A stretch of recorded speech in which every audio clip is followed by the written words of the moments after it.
to Female Founders, the show where bold women turn big dreams into thriving empires. Get inspired, get empowered, and watch her rise. My inspiration for opening my shop is it's really kind of a culmination of who I am and where I'm from.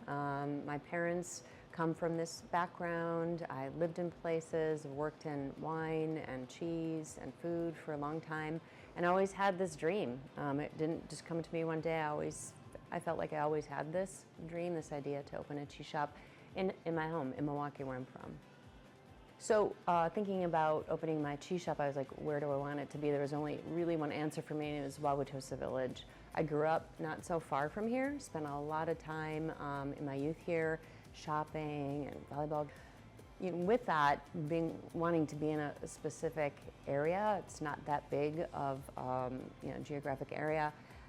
Finding a place was really challenging. It took me 4 years to find this this place right here. 4 years I had to wait. I think I looked at 5, 6 places and nothing came together. So finding the location, the actual space was a big challenge. But honestly, that was kind of the first of all the challenges. After that, it just kept going from renovating the space, finding the balance of the money that I had to do that, really working with contractors and things I hadn't done before. So the physical space was definitely the biggest challenge. The product, customers and all that, I had plenty of experience in, and that was easy. It was really getting it open and balancing the physical space and the money and getting the money and bringing those two together. There are so many cheeses, and deciding what to put in my cheese case can be overwhelming, but also knowing kind of how to present that to customers, I think makes it a little bit easier for me because of that experience.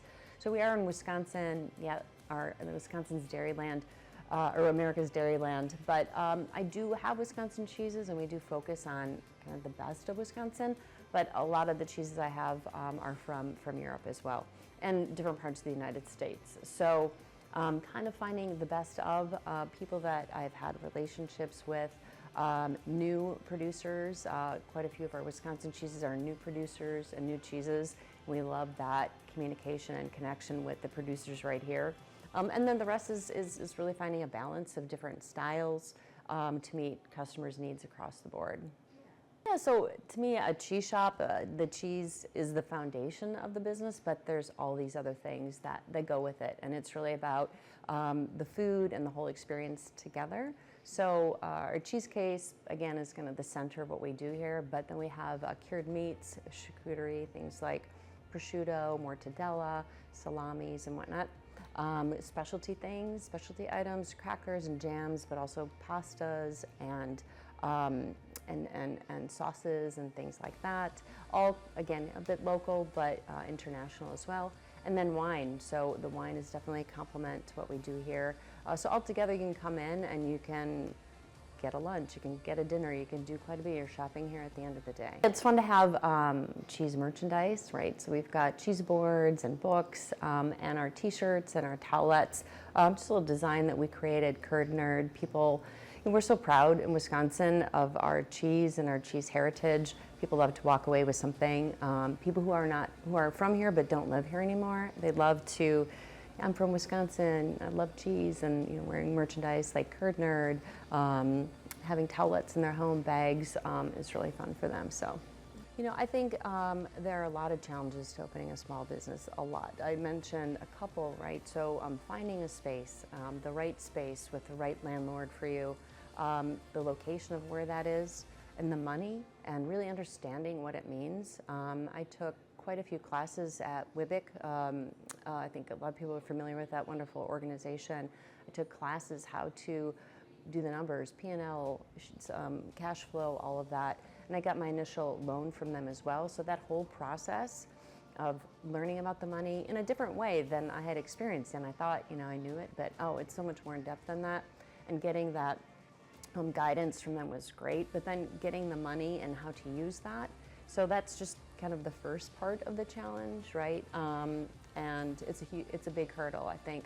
For a lot of people, you really have to understand what you're getting into. A lot of businesses fail, and I think the more you know, the better your chances are. And then, you open, then you have to find your customer. You have to tweak things. Then things like COVID come about, and you totally have to change, every day what you're doing. So it's a day-to-day sort of challenge, and you have to be really flexible and understand where you are, who you are. A lot of people kind of want me to be a restaurant. I'm not a restaurant, I'm a retail cheese store, so you have to stay focused on your mission, what you want to do. And when it's challenging and difficult, you have to remember why you do it. I think sometimes you can get really frustrated with all these challenges, but you have to go, why did I do this? Right, you have to be very passionate about what you want to do, because that's really what drives you on a day-to-day basis with all the challenges, and there are a lot. I think women have an extra challenge in owning and running a small business. We could talk about where to get the money from and the finances. I think there can be challenges there. But really, I think the biggest one for me is being a mother. And also, I was taking care of my mother, and I had a young child, and I was a single mother. All these things in addition to having a small business, which takes a lot of time, especially initially, but then being a mom and being a good mom and doing all those things that you want to do, and the rest of your family. Women are, mothers are caretakers, and I take care of my shop, but I have other people to take care of. So finding that balance of the business with family and then yourself and your needs, I think is an extra challenge that women have. When I first rented the space from the owner, this is the original firehouse in Wauwatosa. It's a historical building, really beautiful. So I started renting, and by the time I opened, it was close to a year. It was like 10 months. It took a really long time to kind of convert the space and get the money, get things moving, all the approvals that you need to get, especially with the food business. Licenses, all of that, it takes quite a bit of time. So it took about 10 months, much longer than I had anticipated.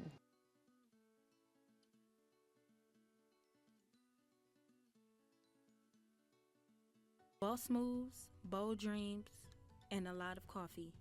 Get ready to meet another woman who is doing it all and then some.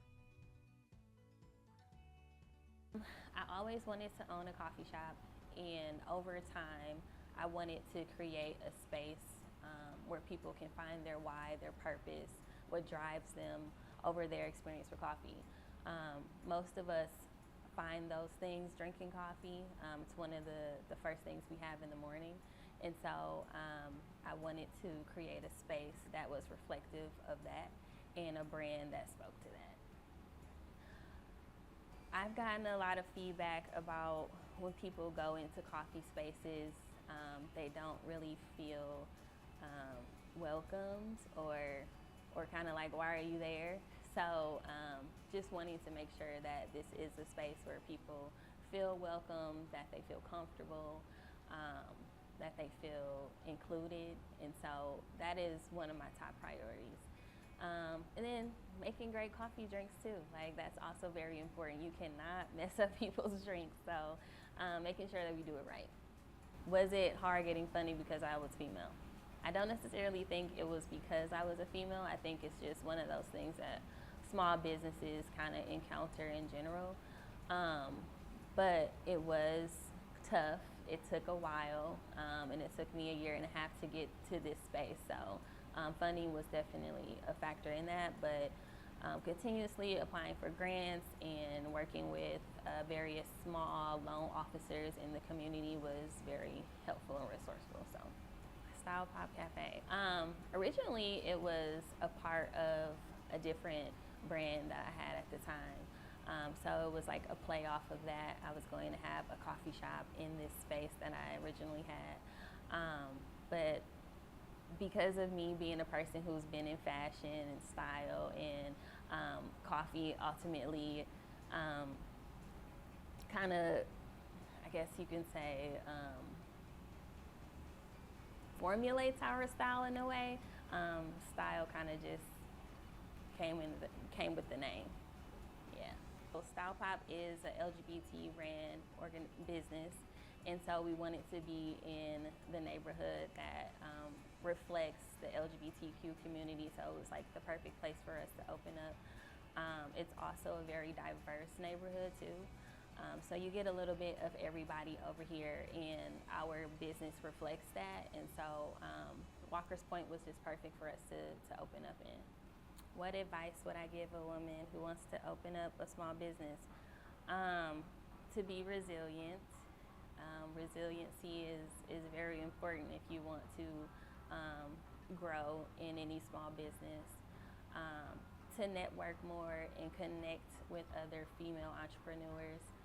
I will say that a lot of my growth has been attributed to the support that I've had from other women entrepreneurs and just other women in general. So I think that is one of the most important things to have is a really strong support networking system. The biggest challenges was navigating contractors to get in this space.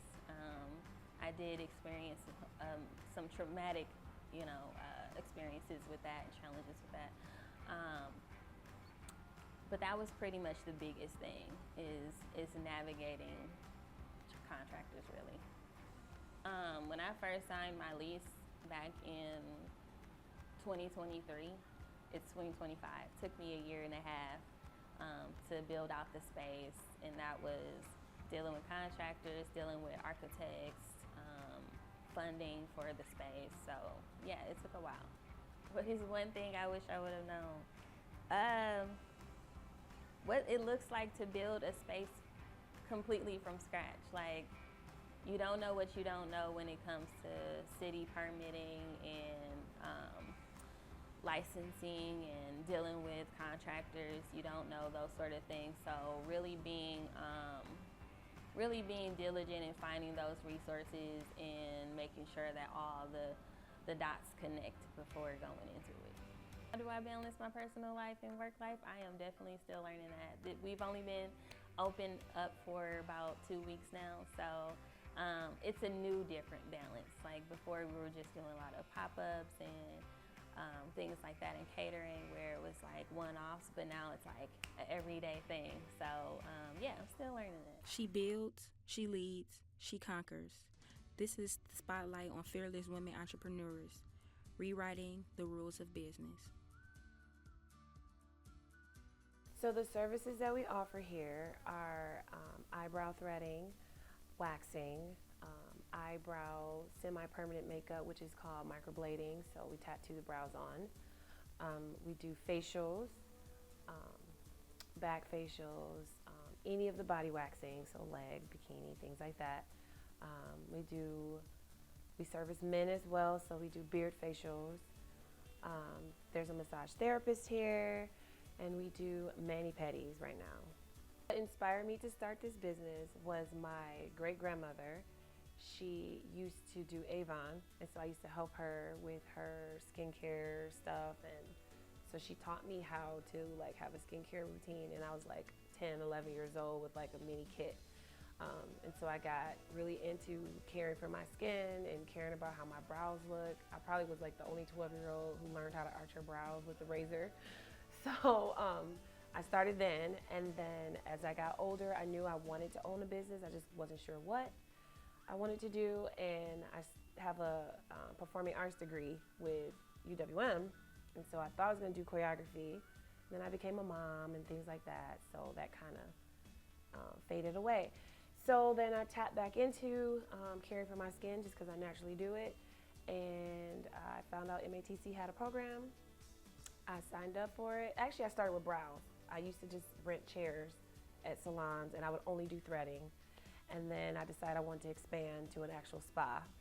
So when I created the name, it was threading and spa, but I was only threading for about the first 4 years of my business. And then I went to MATC and got the esthetician certification.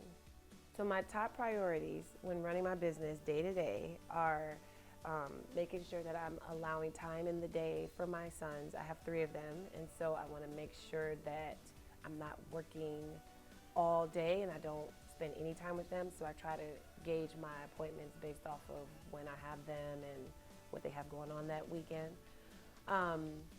The other thing is making sure that my clients all feel like they are the only client I have in that moment. So I have appointment only, so that no one is really sitting here waiting around. Like, you come in and it's just usually just us. So it seems like more of a boutique feel. And just making sure I'm giving good service and keeping my place clean and things like that. The woman, it was a little hard finding funding. Not because of the lack of funding, I think, more so of the lack of knowledge of where to get the funding. So I had to do a lot of work talking to a lot of men to figure out, like, hey, how do I get this started? At the time, I didn't know a lot of women business owners. So most of the help that I received on telling me where to go and what to apply to, and I'm still trying to find funding sometimes, has been men. So I know that WIBIC is a really good place to start, and they have so many like classes and programs, which is where my business started. I started there first, and I learned how to make a business plan. They had like this free class. And so I know that they give you access to a lot of it, but like out here, it's like who you know. And so in the city, it helps a lot to be connected to other business owners, especially of color, because they can kind of give you the ins and outs and like the backdoor ways to meet people as well. The advice I would give to another woman who's trying to start a small business would be to have a really good business plan. Like I said, WIBIC is a really great place to start with that. They will help walk you through at least that part of it.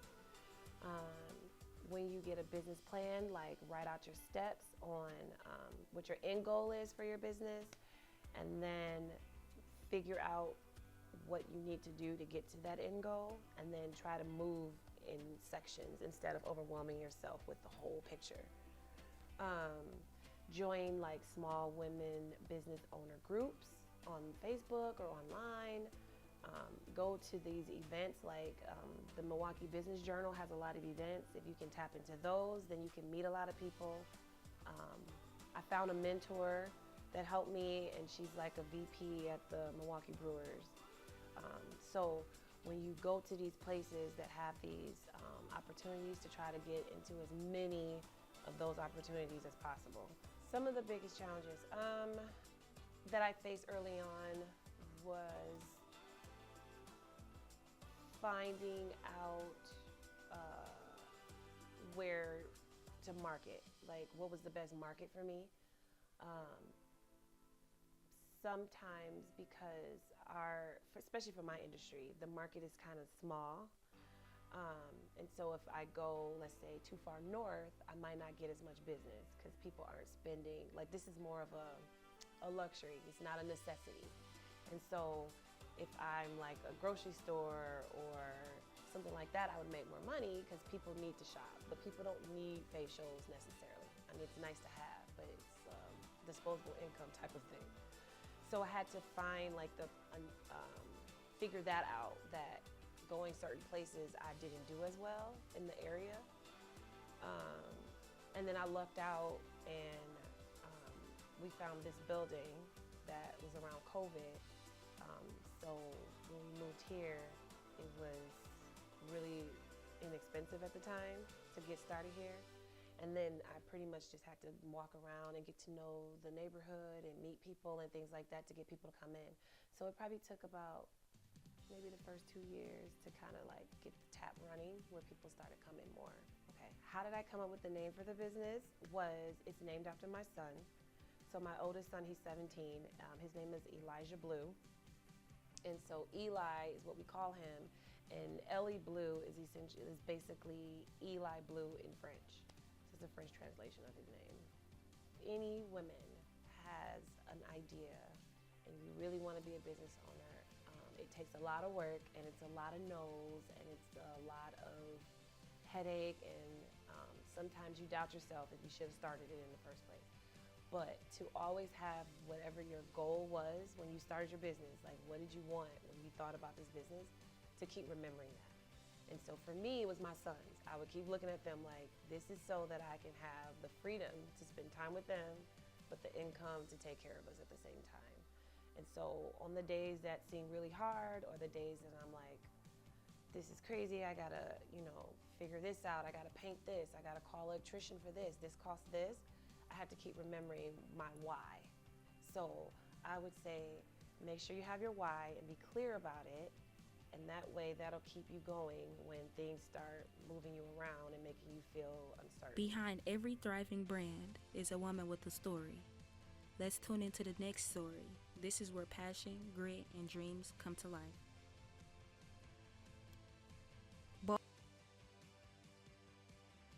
When my son turned 3, I was living in Houston and I don't have a lot of money, but that summer my grandmother gave me her mixer, and I was throwing him a birthday party, so I do like they don't do the low grade parties anymore. I call it low grade. It's not like over the top, but I used the pound cake recipe on the pound cake box to make him cupcakes for his party. And it's funny because I always go back and look at those pictures because I've come so far. But I set them out and people ate them. They said they were delicious, and my son just kept asking for more delicious, so that's kind of where Delicious Bites came in at. But I started off pretty much with the baking of cupcakes and cookies and different things, and then it kind of graduated a little more into like salads, wraps, and more catering. Some of the things I prioritize daily in the business is making sure that we have the things necessary to function as a business. There's certain things I need, like materials-wise, ingredients that we need to have when we open up. There's certain things people expect to see when they come in, so I try to have what people expect to see unless we sell out. Checking my books, making sure my numbers look good, making sure we're meeting goals so that I can continue to hire employees and keep the ones I have on. I don't think that it was hard getting funding because I'm a woman. I think it's a little more challenging to get funding overall as an African American. But I moved into this space around the time of the pandemic. So there was a lot of money out there around and during the pandemic. And it's funny, I tell people all the time, they're like, ooh, where's the grants? Grants were really far and few before the pandemic. So it was a lot of grant money out during the pandemic that was a lot more accessible and easy to obtain than traditional funding. So I did not pick the area. My sister was looking on Craigslist, and I wasn't even looking for a space. And she just happened to find this space, and she was like, this is the perfect location for Delicious Bites. We met with the owner, and he kind of was feeling the same way. We signed the lease. It took a little, like 17 months to open. Like we signed the lease, and it took about 17 months after that because we signed the lease during the pandemic. So any equipment I needed was taking 12, 14 weeks out to be shipped in. It might be like one piece is 14 weeks, and then later another piece is gonna take another 16 weeks. So it took a long time. The advice I would give to any woman who wants to start a small business is make sure that it's something you wanna start, not just something that because you did it well, people said you should start a business.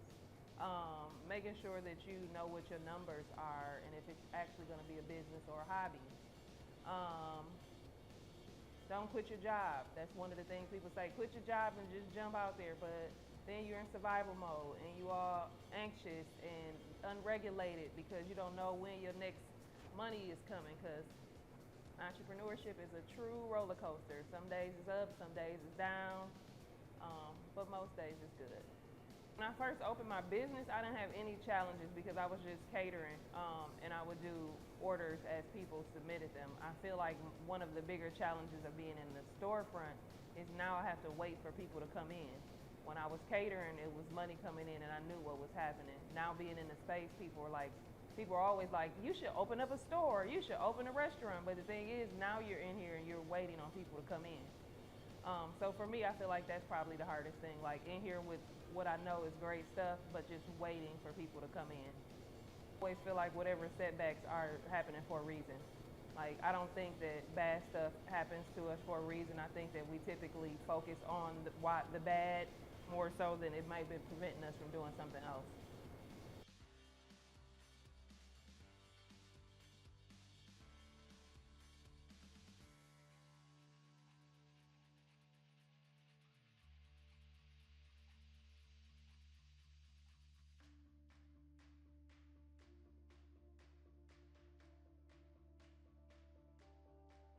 Thanks for joining us on today's journey into the minds of fearless women.